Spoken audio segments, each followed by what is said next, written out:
profesor de Cali. Sí, pues. A ver si podemos... Dice que los problemas vienen de México. Los problemas técnicos. Il m'a écrit un mail pour dire qu'il n'arrivait pas à... sí, el no se puede conectar. La connexion s'établit entre les systèmes, mais aucun moyen d'avoir le son ou l'image. Sí, el problema es que no tenemos sonido, solamente está la imagen. Y ya dice que los problemas vienen desde México. De México, que hay un bloqueo que empieza a ligar con ustedes y de repente, súbitamente, nada funciona. Es que tú dices, ¿no? Rocío, ¿podría sugerir que iniciáramos la discusión? Por supuesto, yo creo que vamos a tomar este tiempo hoy que desafortunadamente, bueno, siempre hay este tipo de problemas, entendemos muy bien la distancia. Sin embargo, más que subrayar los problemas técnicos, a mí me gustaría destacar lo valioso que es establecer esta comunicación a 10,000 kilómetros de distancia y poder dialogar entre dos comunidades, que una se encuentra en París y la otra en México, y prefiero resaltar esta parte y que los problemas técnicos todavía existen. Si me permiten, a mí me gustaría intervenir para hacer una pregunta a los expertos que nos han expuesto aquí sus ideas.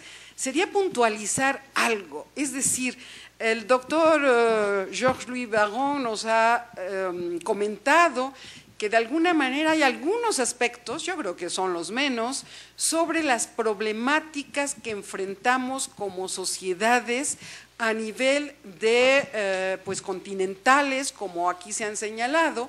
Por una parte está la realidad mexicana y la realidad latinoamericana, que nos han de alguna manera esbozado los dos expertos mexicanos. Sin embargo, a mí me parece muy interesante el análisis comparativo de Europa, que siempre es un referente de desarrollo, a pesar de que nosotros evidentemente tenemos un referente más cercano, que son los Estados Unidos y que son un referente mundial con relación al desarrollo de las tecnologías. Pero a mí me gustaría, si es posible, el doctor Baron o cualquiera de los expertos, sobre este programa europeo al 2030, donde se delinean una serie precisamente de líneas de acción con relación al desarrollo de la tecnología, la educación superior y su relación con la universidad y la industria o la empresa. Creo que esto representa muchas problemáticas, precisamente entre la relación de la universidad y las tecnologías en manos de las empresas que se introducen en las universidades, y bueno, posteriormente aterrizaremos en el plano institucional. Pero a mí me parece que la cuestión de las políticas, en el caso de Europa, continentales, en el caso nuestro, particularmente institucionales, y cómo se ve desde Europa esta problemática que ustedes enfrentan con relación a este tema. Sí, sí. ¿Se me cambia de Claudia? Oui, alors...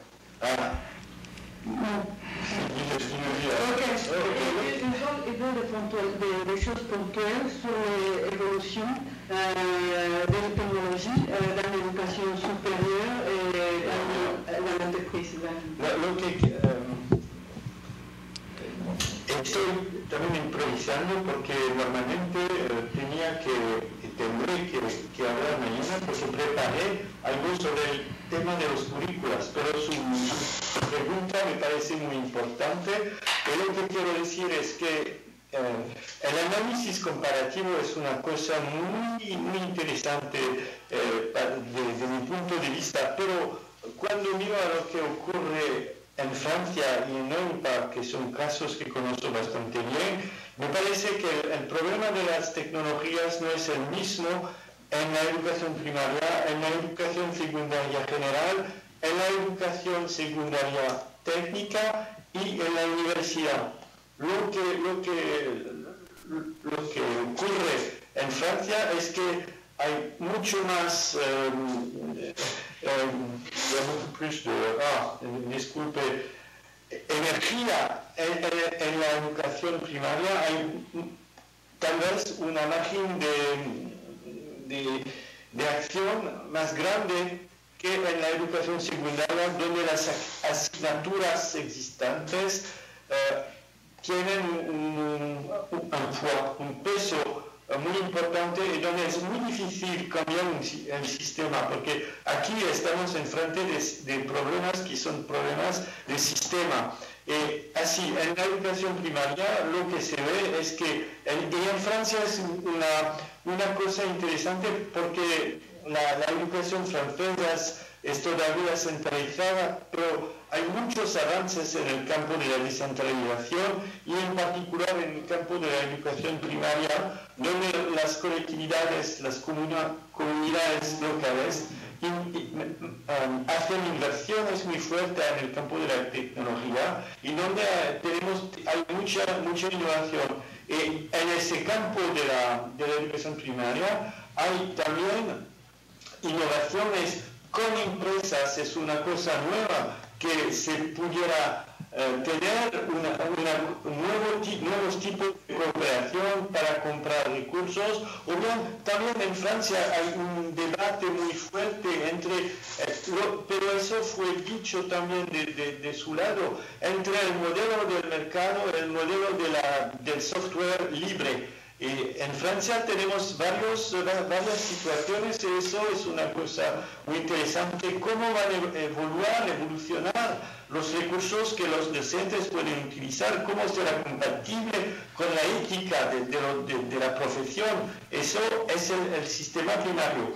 En el campo de la educación secundaria, lo que vemos es que no parece que hay ningún problema en la educación técnica, donde suelen trabajar con las empresas y donde siguen las innovaciones técnicas. Por ejemplo, hay algunas cosas muy interesantes en la construcción mecánica, de utilizar robots,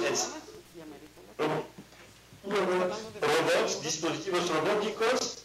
Y para terminar, en la educación universitaria, pienso que las cosas es muy diverso. No hay ningún problema en el campo de la educación científica, o más bien, por supuesto, hay problemas, pero las innovaciones, tecnologías, las herramientas informáticas se difunden muy fácilmente.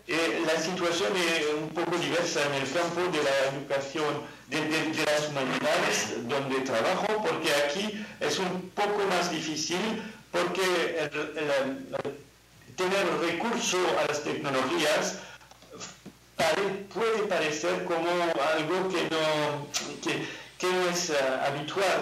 En las humanidades también el libro impreso, el texto tiene una importancia muy grande, la voz del educador tiene una importancia muy grande, y la formación con las plataformas como Moodle o otras, hay aquí un debate. Aquí realizo que no contesté realmente a su pregunta y me disculpo, pero hice lo que pueda.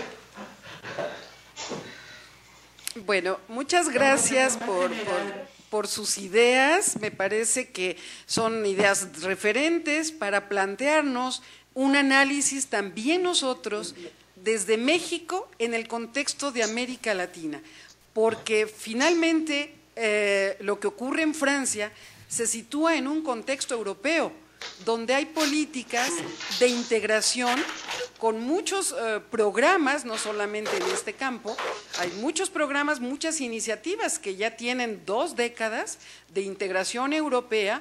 Nosotros nos estamos orientando a esas integraciones, sin embargo, a diferencia del modelo europeo, nosotros todavía tenemos un sistema heterogéneo, es decir, la educación básica definitivamente es un sistema nacional que está centralizado, semejante al de Francia, pero lo que correspondería al bachillerato, es decir, la preparatoria, la universidad, sí son sistemas diferentes y no hemos logrado hacer integraciones como en el caso de ustedes el programa de los créditos universitarios que permitan la movilidad entre las distintas universidades. Seguramente la educación a distancia o la formación que voy a subrayar en el concepto francés tiene que ver, si no me equivoco, con el mundo del trabajo y nosotros usamos generalmente educación de manera muy generalizada.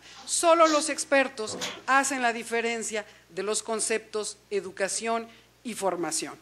Bueno, voy a darle la palabra en este momento, si están de acuerdo, al doctor Cervantes para que aborde justamente el mismo problema que nos planteó el doctor Barón sobre lo que es México y América Latina con relación a estas temáticas que venimos señalando. Le doy la palabra al doctor Cervantes. Gracias, Rocío. Miren, yo creo que las realidades son diferentes. Yo incluso conforme iba escuchando, iba poniendo aquí unas preguntas.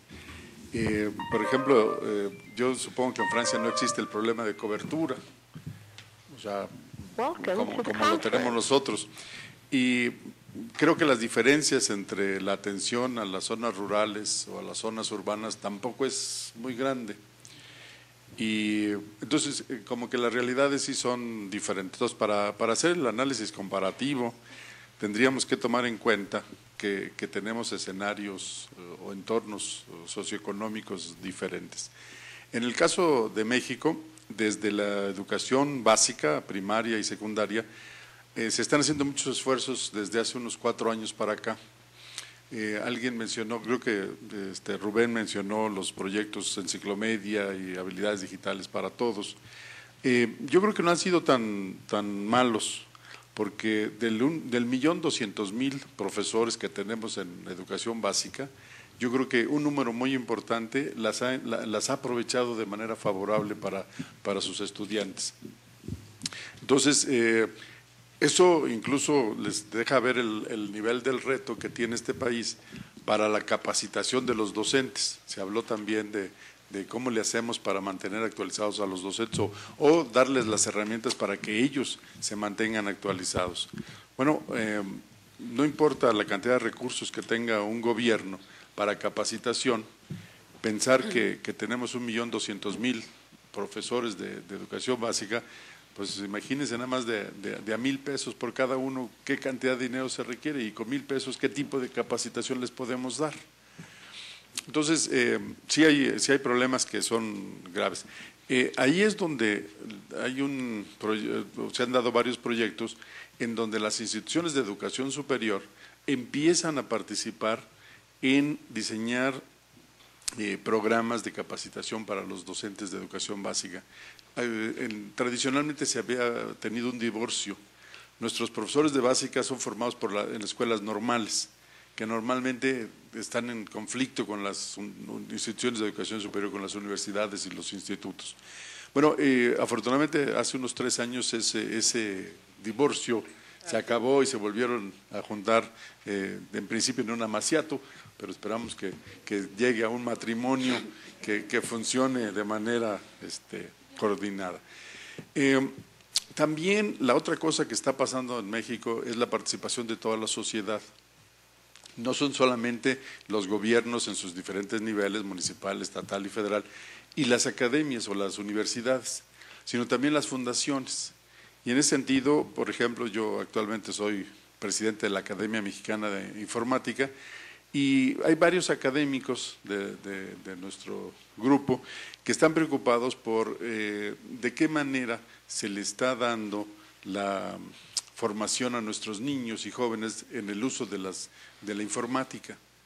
Y entonces tenemos ahí un grupo que está preocupado por diseñar una especie de secuencia formal de qué tipo de habilidades informáticas debemos de darle a los niños en diferentes etapas, de tal forma que les sirva para el entretenimiento que lo usan, pero también que les sirva para sus actividades de desarrollo personal.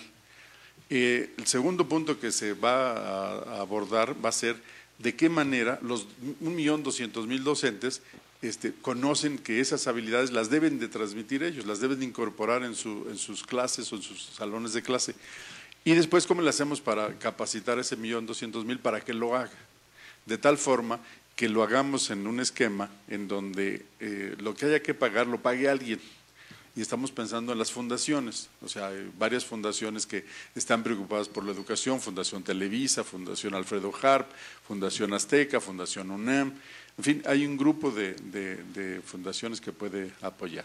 Entonces, el escenario que se está generando en México es que si queremos mejorar el desarrollo humano de este país, tienen que participar todos los sectores. No solamente las instituciones, no solamente los gobiernos, sino la sociedad en su conjunto. Hay un proyecto que se hizo con la Secretaría de Educación Pública para tratar de ver si la educación a distancia podría ser un factor importante en la ley o en la decisión que acaban de tomar de que ahora la educación obligatoria es hasta el nivel del bachillerato. Lo cual implica un reto para nuestros gobiernos, para nuestra gente y para nuestras instituciones muy importante. Y se generaron condiciones para jóvenes saliendo de secundaria y el experimento funcionó, yo diría que bastante bien en términos de identificar perfiles de jóvenes saliendo de secundaria que se desempeñan muy bien en modalidades no tradicionales.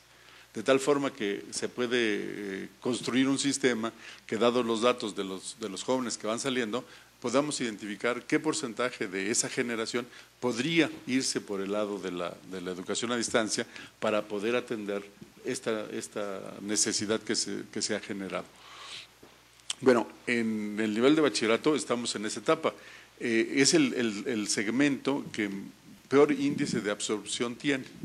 De cada 100 jóvenes que salen de secundaria, toda la parte de la capacidad instalada del país solamente puede recibir a un 30 o un 40%, dependiendo incluso de las regiones. En la Ciudad de México, por supuesto, hay mucha mayor capacidad, pero fuera de las zonas urbanas, la capacidad es cada vez menor. Entonces, se está viendo que el uso de las tecnologías y el desarrollo de tecnologías adecuadas para que se den estos programas en modalidades no tradicionales es una actividad fundamental en este momento. También se intentó hacer un programa en una zona rural. Empezamos con 60 alumnos y creo que nos quedan como 18, porque resulta que le preguntábamos a los jóvenes, oye, ¿cómo estás? No hay conectividad en esas zonas, en algunas. Entonces el gobierno estatal les dio una BAM para que se conectaran por cuestiones inalámbricas, y le preguntamos a los alumnos, oye, ¿te funciona bien? Decía, sí funciona bien. Y cuando uno de nuestros técnicos fue a ver, resultaba que para bajar un archivo tardaba 8 horas. Entonces, para ella, su referente es que sí funcionaba. Y sí funciona bien, y para nosotros la tarea la tenía que entregar, y entonces la pobre alumna pues se la pasaba muchísimas horas sin poder trabajar con los materiales, nada más enviando y trayendo los materiales. Estamos implicando a los fabricantes también para que den soluciones, un poco lo que les platicaba, tratar de que la educación genere problemas y que los tecnólogos desarrollen las soluciones. Intel acaba de hacer un sistema en donde no importa que no haya energía eléctrica, podemos tener un kit de algunas laptops que con paneles solares podemos estar recargando las baterías continuamente y podemos tener grupos así importantes. Entonces, nos parece que si tuviéramos que entrar en un proyecto como el que plantearon y tuviéramos que realizar un análisis comparativo entre Europa y América Latina, sí tendríamos que partir de que tenemos realidades diferentes y que tenemos problemas diferentes y que las soluciones, por supuesto, en algunos momentos habrá convergencia, pero en otros habrá soluciones independientes. Entonces nos parece que todo el mundo está con la misma situación y creo que todos podemos aportar lo que nos corresponde. Gracias, doctor Cervantes. Le vamos a dar la palabra al doctor Rubén Edel Navarro para regresar a Francia, a la intervención francesa, y que también nos den sus conclusiones. Le pedimos al doctor Edel Navarro y después regresamos a Francia entonces. Seguramente tomaremos unos minutos más por los problemas técnicos que ha habido. Adelante, por favor, doctor Edel Navarro.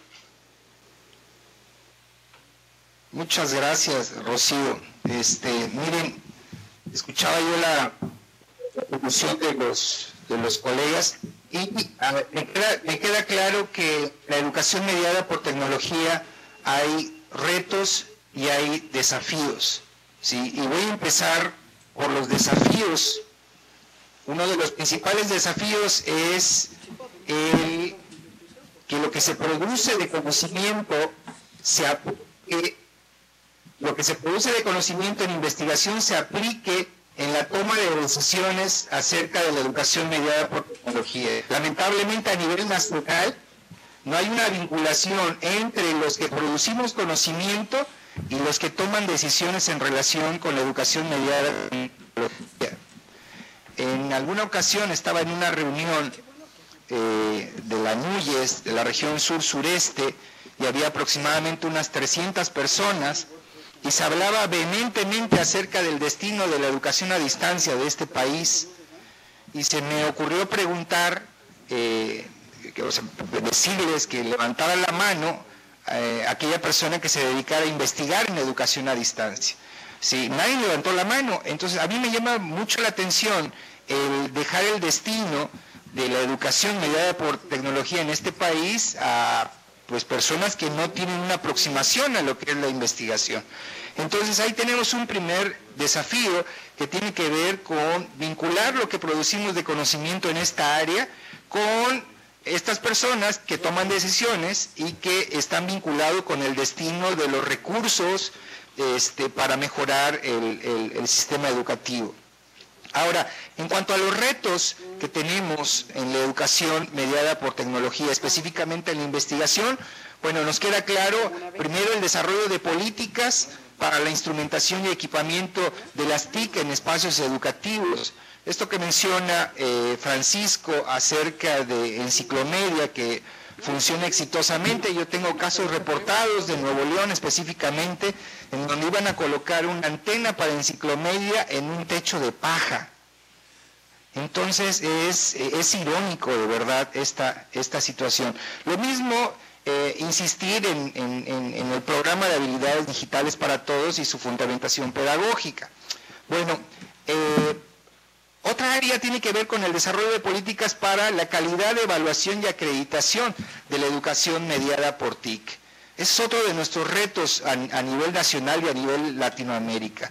Así como también el análisis sobre su empleo didáctico, me refiero a la tecnología, y la contribución a la innovación educativa en entornos diferenciados o emergentes de aprendizaje. Mi pregunta sería, ¿cuál es el plan para la innovación tecnoeducativa en este país? No tenemos un plan de innovación tecnoeducativa, entonces necesitamos trabajar en él. Y bueno, ¿qué estamos haciendo nosotros? Desde la red TIC CONACYT nos reunimos en un taller de visión sinérgica y creo que descubrimos el hilo negro. ¿Cuáles son los principales problemas que tenemos de la educación vinculadas con la tecnología? Tenemos un gran problema nacional que se llama matemáticas. Tenemos un segundo problema nacional que se llama lectura. Y tenemos un tercer problema nacional que se llaman competencias digitales. ¿De qué manera nuestros docentes pueden desarrollar competencias digitales y de qué manera pueden enseñar a los estudiantes a desarrollar competencias digitales? Y en este sentido, también necesitamos generar conocimiento sobre los espacios y recursos virtuales de aprendizaje, ¿sí? Y lo que mencionábamos, la influencia del empleo de Internet en los procesos educativos. Entonces, vean, tenemos varios retos que enfrentar en materia de TIC y educación, y de manera particular en la articulación entre los actores políticos y los actores académicos. Es curioso, en investigación, ya para cerrar mi participación, referían la educación superior. Gran parte de la investigación que se hace en este país sobre entornos virtuales está vinculado con la educación superior. Estoy hablando de un orden del 90% de los trabajos que se producen en investigación están vinculados con instituciones de educación superior, no con educación básica. Y en educación básica tenemos nuestro problema, ¿sí? Entonces necesitamos generar conocimiento en ese sentido. ¿Por qué lo comento? Por las convocatorias que sacan los diferentes organismos estimulando la investigación. Me preocupan las líneas que declaran para investigar en este país. Las líneas en ocasiones no llegan a ser pertinentes a nuestras propias necesidades. Necesitamos darle fundamento a la actividad de investigación y necesitamos articular la producción de conocimiento con los tomadores de decisiones en este país. Gracias. Muchas gracias, doctor Rubén Edel Navarro. Vamos a dar la palabra a nuestros colegas franceses para que intervenga el cuarto ponente, experto, y además pues nos den sus conclusiones de esta mesa. Adelante, Karina, muchas gracias de adelanto. Profesor, ¿quería tomar la palabra? Sí, quería reaccionar a dos pequeñitas cosas. La primera es, usted mencionó el caso de Europa. Hay un reto ahora en Europa. De facto, hay muchos retos actualmente en Europa, como ustedes saben, pero hay un problema con la lengua. No tenemos en Europa una lengua única. La lengua inglesa se difunde muy rápidamente y al no hablar la misma lengua es una dificultad, es una traba para intercambiar con estudiantes de varios países. Y aquí hay un real problema. La cuestión es de saber si vamos a una situación de monolingüística con el inglés o es el Bluebish, o si vamos a intercambiar en varias lenguas. Somos algunos en Europa que pensamos que sería mejor si pudiéramos intercambiar en varias lenguas. Eso estaba la primera cosa que quería decir. La segunda es que ustedes mencionaron la cuestión de la educación a distancia. Soy de acuerdo que es un desafío muy grande la educación a distancia, o tal vez la educación híbrida, o tal vez algo diferente, porque lo que observamos aquí en Francia es que las fronteras entre la escuela, incluso la escuela primaria, y lo que ocurre fuera de ella,